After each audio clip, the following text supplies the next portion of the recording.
Baik, bismillahirrahmanirrahim. Assalamualaikum warahmatullahi wabarakatuh. Video ini merupakan video dari mata kuliah pengantar ilmu kelautan dan perikanan.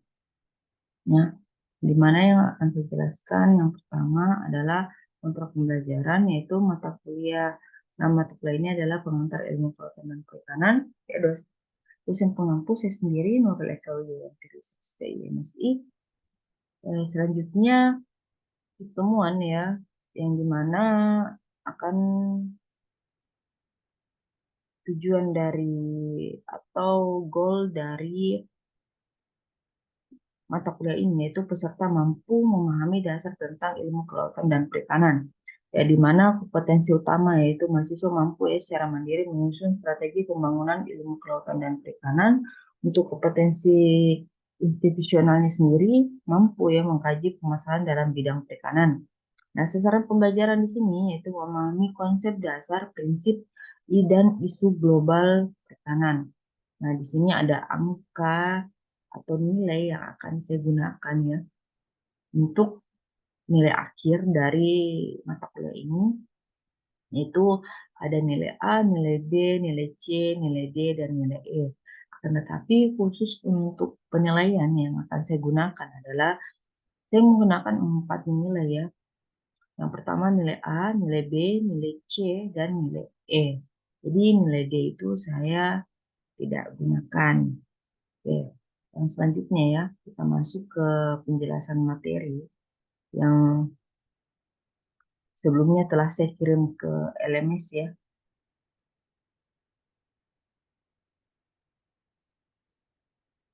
Oke. Yang pertama itu kenapa ada mata kuliah ini ya sebagai pengantar ya untuk memperkenalkan, mengetahui dan mempelajari kepada mahasiswa ya tentang keanekaragaman hewan dan hayati di laut dalam kegiatan pengolahan dan pemanfaatannya. Jadi sebelum masuk ke dalam mata kuliah yang lain, ini berfungsi sebagai pengantar untuk memperkenalkan ilmu kelautan dan perikanan ya. Selanjutnya di sini ada konsep perikanan, itu kita merujuk pada undang-undang yang terbaru yang nomor 45 tahun 2009 ya, merupakan perubahan atas undang-undang nomor 24 tentang perikanan. Di mana konsep baru atau definisi dari perikanan sendiri yaitu perikanan adalah semua kegiatan yang berhubungan dengan pengolahan dan pemanfaatan sumber daya ikan dan lingkungannya, mulai dari praproduksi, produksi, pengolahan sampai dengan pemasaran yang dilaksanakan dalam suatu sistem bisnis perikanan. Jadi perikanan ini lebih merujuk kepada kegiatannya untuk pemanfaatan sumber daya hayatinya, ya sumber daya ikan dan lingkungannya.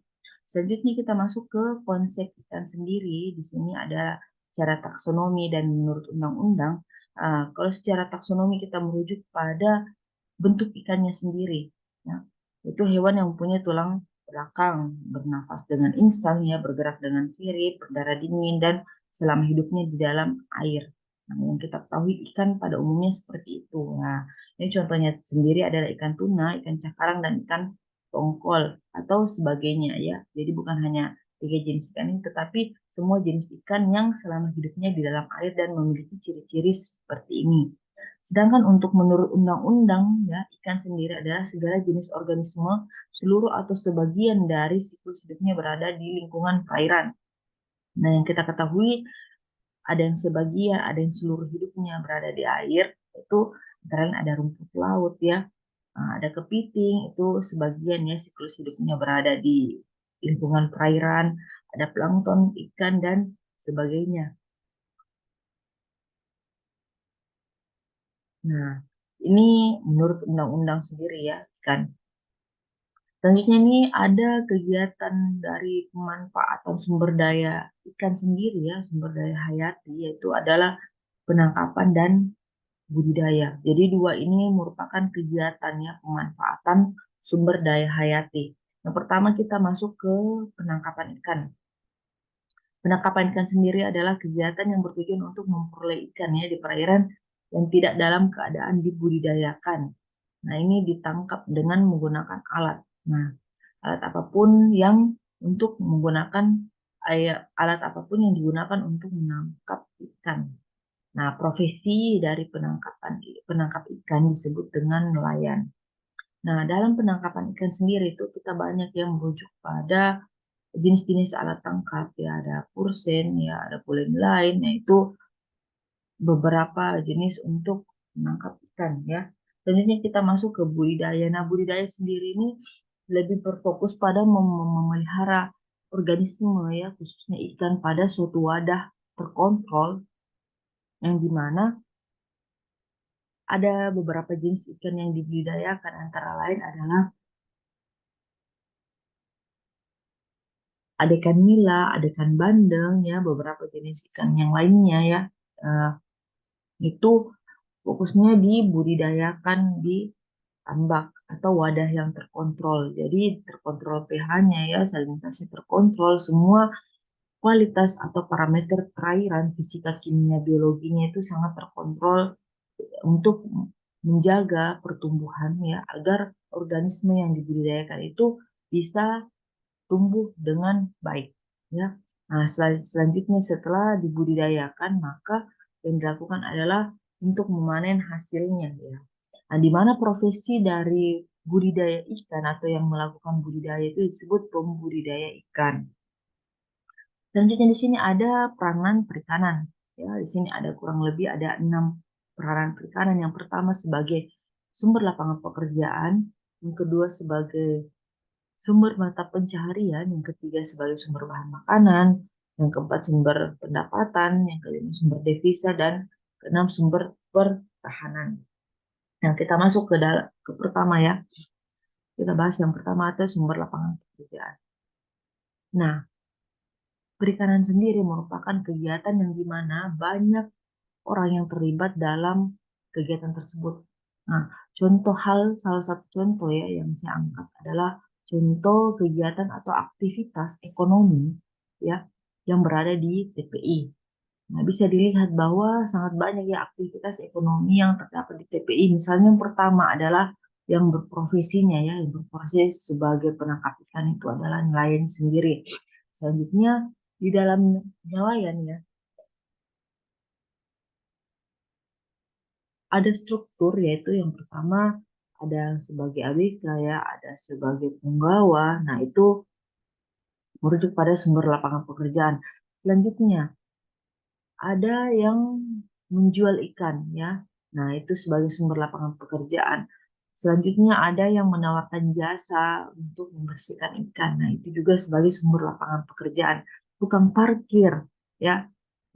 Biasanya di TPI ya itu ada tukang parkir. Nah, mereka juga masuk ya dalam sumber lapangan pekerjaan dalam bidang perikanan. Nah, untuk membantu ya orang-orang atau konsumen yang datang di TPI tersebut. Selanjutnya di sini ada sumber mata pencaharian. Nah, mata pencaharian sendiri itu sangat erat kaitannya dengan lapangan pekerjaan. Nah, sumber mata pencaharian yang pertama itu adalah kita merujuk pada nelayan sendiri ya, berprofesi sebagai penangkap ikan, yang berprofesi sebagai pembudidaya. Itu sumber mata pencaharian dan masih banyak lagi ya, yang menggantungkan hidupnya pada perikanan ini sebagai mata pencaharian utama. Selanjutnya sebagai sumber bahan makanan. Nah, sumber bahan makanan sendiri ini itu adalah merujuk pada sumber hayati ya, sumber bahan makanan yang berasal dari laut semua ya. Nah, itu masuk dalam kategori peranan perikanan untuk memenuhi sumber protein ya, bagi manusia yang memanfaatkan selain dari hewani yang ada di darat. Nah, ada hewani dari laut, itu sebagai sumber bahan makanan. Selanjutnya sebagai sumber pendapatan. Nah, ini juga sangat erat kaitannya ya dengan lapangan pekerjaan dan mata pencaharian. Dan sumber pendapatan sendiri itu untuk memenuhi ya kebutuhan keluarga, kebutuhan hidup ya, untuk kelangsungan kehidupan manusia. Nah, selanjutnya itu sumber devisa. Nah, sini sumber devisa ini merujuk pada pendapatan untuk negara. Yang tadi sumber pendapatan pribadi, ini untuk sumber devisa itu untuk pendapatan negara. Nah, sumber devisa sendiri ini berasal dari nilai ekspor, ya, dari sumber daya perikanan yang diekspor ya seperti ikan tuna ya, yang kita ketahui biasanya diekspor ikan cakalang, ada udang ya, ada rumput laut.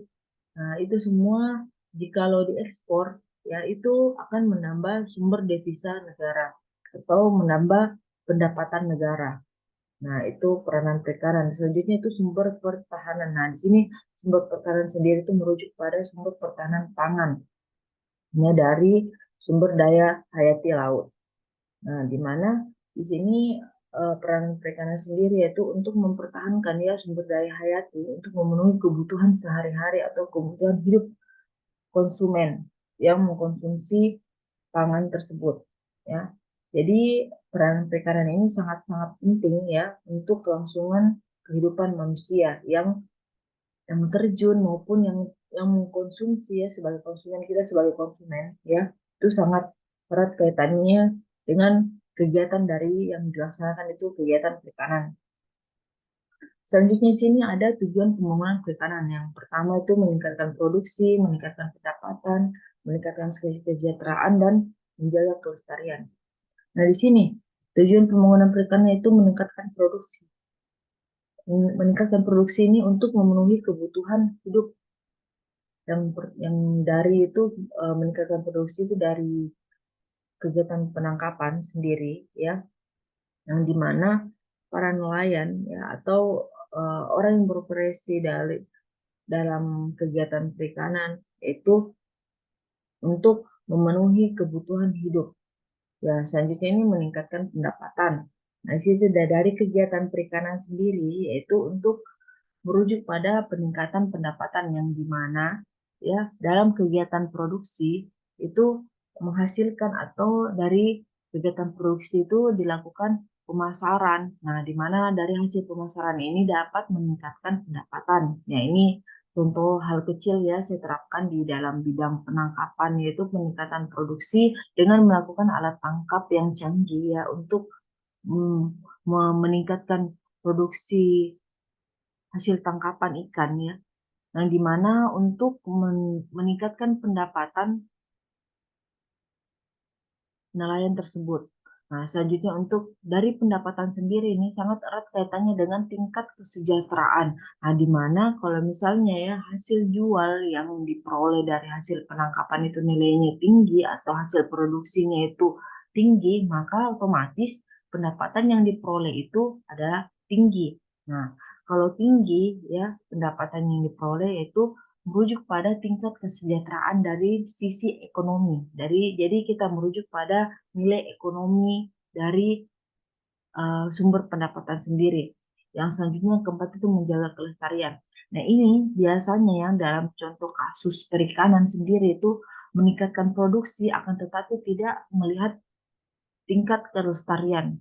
Nah, ini sangat banyak ya yang terjadi sehingga terjadi itu overfishing atau sudah kelebihan tangkap. Nah, ini harus diperhatikan.